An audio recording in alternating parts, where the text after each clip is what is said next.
Welcome back to the second half of this class. We're going to start taking a look at what will be on exam 2, this last exam. It is not a comprehensive exam, although there are certain concepts that we've built on in this class, and you'll see those continuing on. On exam 2, you will see the design of jobs and compensation, inventory management, aggregate and material requirements planning, the just-in-time and theory of constraint philosophies of improving operations, JIT-TOC, more alphabet soup. We're talking about lean operations, quality control, and we'll be working very closely with quality control. We're going to talk about refining and redesigning for continuous improvement, and depending scheduling and real-time operations also. So delving right into the first chapter here for exam 2, it's on design of jobs and compensation. Here we're going to take a look at work measurement, uses of time standards, applying work measurements, methods used in setting those standards, and the required number of observations, the math for this chapter. So starting right off, work measurement. What is work measurement? It's the application of techniques to determine the amount of time necessary for a qualified worker to perform a particular task. Let's take a look at qualified worker. That's one of the key terms here. Qualified worker means someone who has been doing the job and is trained on the job. And how long will it take them to do a particular task? How long does it take someone who knows what they're doing? It's not someone who's just starting out. They have that learning curve that they need to meet, and they need to know what they're going to do. This is also called a work standard or a time standard that we're going to be looking at here. So if you hear me say time standard, or work measurement, those are all the same term. They all mean the same thing. So where are we going to use this? Time standards are used in capacity planning. You need to know how much you can make. What is the capacity of your production line? What is the capacity of your facility based on these work measurements, these time standards? It's a provision for an estimate for scheduling productive. When can you make what? How long does it take to produce a product so you can schedule when each product will be made? I don't care if you're making ballpoint pens and it's red, the exact same design, but you've got a red cap, a blue cap, and a black cap. You're making those 3 different colors. So how long will it take you to make the red pens before you can start working on the blue pens, before you can start working on the black pens? It's this type of idea. Loading, it's an equitable distribution of amounts of work. Loading does not mean equal amounts of work here. Equitable means the amount of work that a person can handle. Someone who is new is not going to be able to handle the same amount of work someone who is qualified and who has been doing the job for years. Something very simple. When I was a server at Cracker Barrel, when I first started out, I was given 2 tables because that's all I could handle, and some days I even needed help doing those 2 tables. By the time I left working at Cracker Barrel 3 years later, I was able to handle a whole dining room by myself. I was an opener or a closer where I would be the only one in 3 dining rooms. I was able to do that because I had learned. So the equitable distribution was different based on me being new versus being there for a while.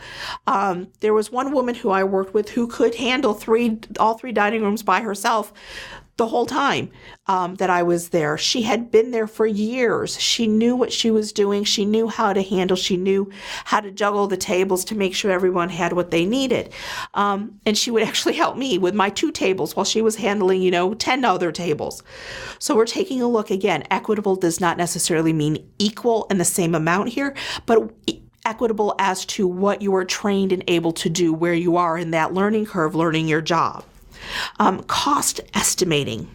This is an evaluation. How much do we think something's going to cost?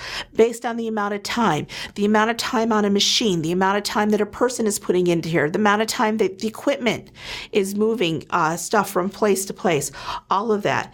It can be used for a comparison of individual performance evaluations of improvements in productivity caused by changes in equipment or work procedures. So if we change a piece of equipment, if we change how we do something, do the person become more productive or not? And we looked at the cost based on this. If it costs more for this machine and the person is less productive, is that a good thing to do? If it costs more for the machine but the person is able to be much more productive, they're able to produce more, then we're looking that that's something good. And that's using time standards with this also. Where can work measurements be applied? On any job that you can measure. Work should be identifiable in terms of number of units a person performed. Very easily seen and done with production. They're making X amount. A little bit harder to be done with someone who works on the service side. I worked doing in-home counseling, and I had billable hours and non-billable hours, and my productivity was based on my billable hours. Well, I could see one family and have 10 billable hours, or I could see 6 families and have 4 billable hours, depending on what was going on. Because if there was another counselor involved, then the billable hours would always be theirs. If there was another agency involved, the billable hours would be theirs, and I was used as liaison for that, and we were not allowed to bill. So in a place where they've always taken a look at how many clients did you see, and those are your billable hours for that time, a 50-minute billable hour or a 25-minute billable half hour. It didn't apply with me because I was out in the home and I was working and setting these people up with other agencies, etc. So we had to tweak on how we measured, and we had to really take a look at what I was doing to be able to find those measurements. Work should be performed in a reasonably consistent manner. If it's something you only do once a year, you really don't want to do a work measurement on it because you're not doing it often enough to be able to do that. Something that I only do once a year, I'm still very, it's hard for me to do.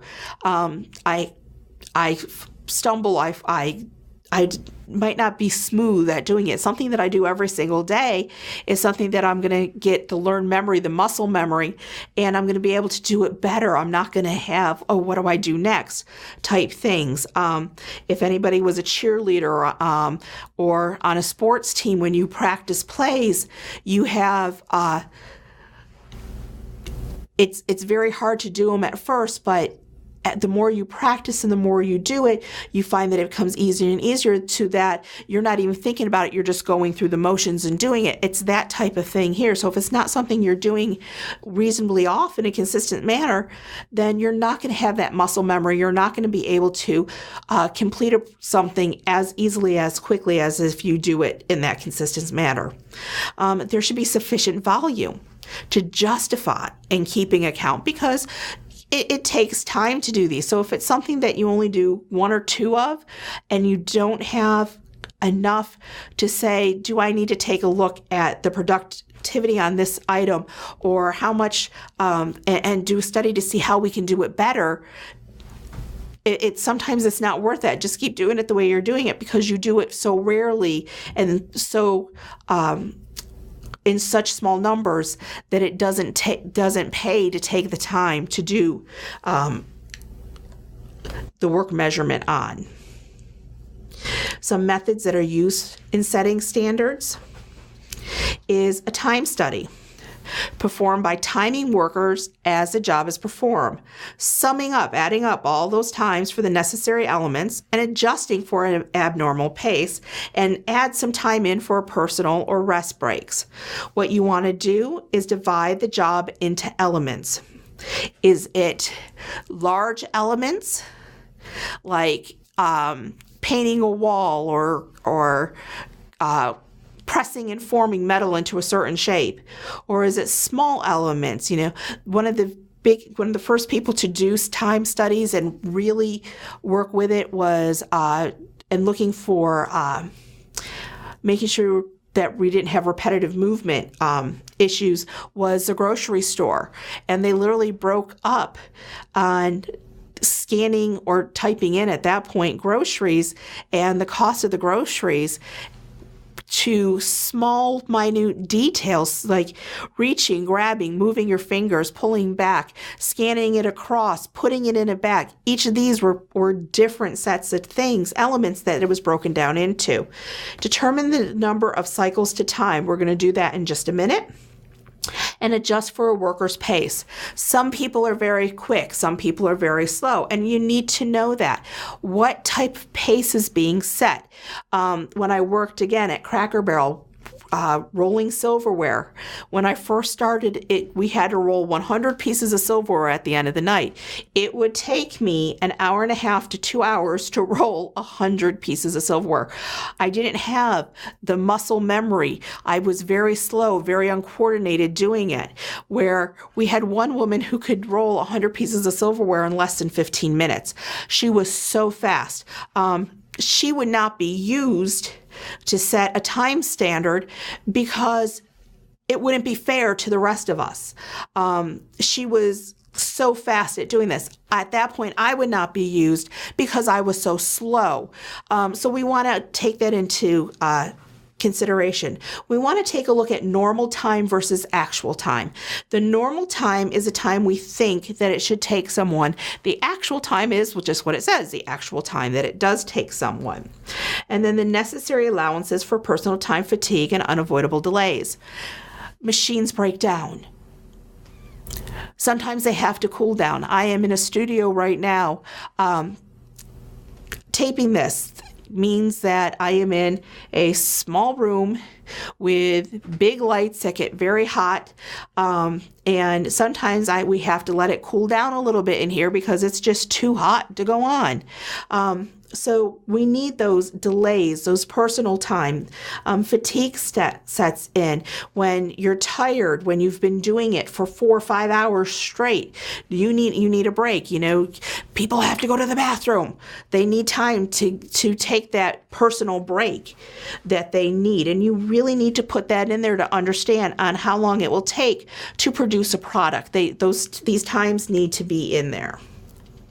So if we take a look at the required number of observations, the formula is N is equal to the Z-score times the standard deviation divided by an accuracy number, which we'll talk about in a minute, times the mean, all squared. And with this, you need to know that you always round up. When we take a look at a Z-score, we're looking at a confidence level. We will always be using in this class a confidence level of 95%. Confidence level of 95% relates to a Z-score of 1.96. So for this class, we will always be using a 1.96 for our Z-score. If your confidence level is 90%, your Z-score will be different. If your confidence level is 98%, your Z-score will be different. So you need to take a look at that, and you need to see what your industry uses, or you have to determine what would be best to use for this. We've talked already how to formulate standard deviation. This right here is accuracy. That goes this way. I'm going to go this way with this one. Accuracy is our A. Accuracy. How accurate do we want to be? Did I spell that? There's no spell check here. We want to take a look at how accurate we want something to be. So this is usually stated in a percent that we need to change into a decimal to be able to get that in there. So we're going to be taking a look at that. With this, we always want to round up. Again, our N here, we want to round up. I don't care if it's a 0.00002, we always round up, because in order to meet this confidence level, at this accuracy, we have to have at least this number. So if the number is a point whatever, and you can't take a partial observation, you need a full observation, it's better to round up. It makes it you're more accurate, you're more confident that you're going to hit that than to round down, because then you're not meeting your Z or your accuracy. So if we look at a problem here with finding N, a job has been time studied for 20 observations. The mean actual time was 5.83 minutes, and the standard deviation of the times is estimated to be 2.04 minutes. How many total observations should be taken for a 95% confidence that the mean actual time has been determined within 10%? So, I'm going to start taking a look, getting out the information we need. We know that our formula is my Z-score times S over an accuracy level times the mean divided by 2. So squared, not divided by 2, that whole thing squared. So I have my mean. It's giving me my mean at 5.83, my mean. My standard deviation is 2.04. My 95% confidence level tells me my Z-score will be 1.96, and within 10%, that's my accuracy number, which is 10% is 0.10. So I've got all this information. I can plug it into my formula and play. I like having this. I'm not a math person. I need to have this information in front of me so I can just put it in. So if I take a look at this problem, I'm going to have 1.96 times my standard deviation, which is 2.04, divided by my accuracy, 0.10, times my mean, 5.83, and I'm going to square the whole answer. So I should have 3.9984 divided by 0.583, and I want to square all of that. So my N is going to equal 6.858 squared. I'm rounding off here, which is equal to 47.032. Can I take 0.032 observations? No. So I need 48 observations. Now, I've already taken 20, so I need, because they can be used, I need to take 28 more. I can use those 20 observations already taken in finding N. So I need 28 more observations, or a total of 48. Again, we always round up. No matter what, you always round up to hit the confidence level and the accuracy. We have to round up, no matter what that decimal point is. Some standard data, some other information for you. Standard data is the estimate of the time for a job made by adding element times determined and cataloged in previous studies. If you create a chair, in the classrooms we have chairs with arms, chairs without arms. We have a teacher's chair which raises up higher than what the student chairs do. The base chair itself are identical. If I've made student chairs and the difference is I'm putting on a longer base so that I can raise it up and use it at a podium and put arms on it, I can sort of estimate the times that it will take me to make this chair by using the times that it takes to make the student chair. I know what it's going to be. So I have known element times on one, and I can use those to figure out the other. it estimates time acceptable to both workers and management. Due to unions, due to agreements, a lot of times we can figure out what is an acceptable amount of time for someone to do this. Now, this is someone who has been trained, not someone who is brand new, and not that fastest person on the line, but someone who has worked on it. We can figure out, should it take you an hour and 15 minutes? How long should it take for that chair to be put together? And going through the whole process from beginning to end, we can say it should take X amount of time. And managers and workers can agree upon that, or say, oh, well, no, because you didn't add in personal breaks, or you only added in a 2-minute personal breaks, but by the time somebody gets to the restroom and back, it's actually a 5-minute personal break, so we need to add a little bit more time. So we can get that estimation on how long it should take, that everyone's agreeable, so that we can actually talk to our employees and saying, okay, you should be able to make X number of chairs a day. You have this many people working on this, and you should be able to make this number of chairs a day, and that's what we expect from you as a baseline. Otherwise, you're not really doing your job right. Now, we understand that there might be equipment failure and everything else and possible delays, but this is what our expectations are. And you can take a look at that and put that into people's job descriptions and everything else, so that they know and understand. Predetermined motion times are actually research that's been done and recorded on every basic motion, whether it's turning a knob, it's reaching and grabbing, whether it's hammering something in. We've taken a look, and it's been researched before. We can take a look and add up all these times to figure out how long it should take something to be made, based on this fine detail information that we've had in the past. And we can also take a look at different methods that are being used.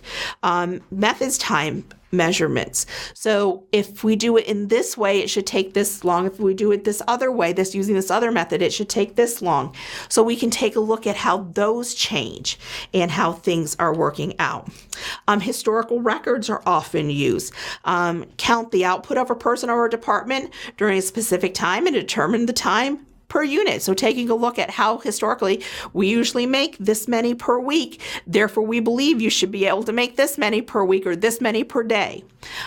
Using work sampling, observe at random times and record the number, record the type of activity being performed and what's being completed, and then use that as those sample observations to determine how much it should take to do each activity.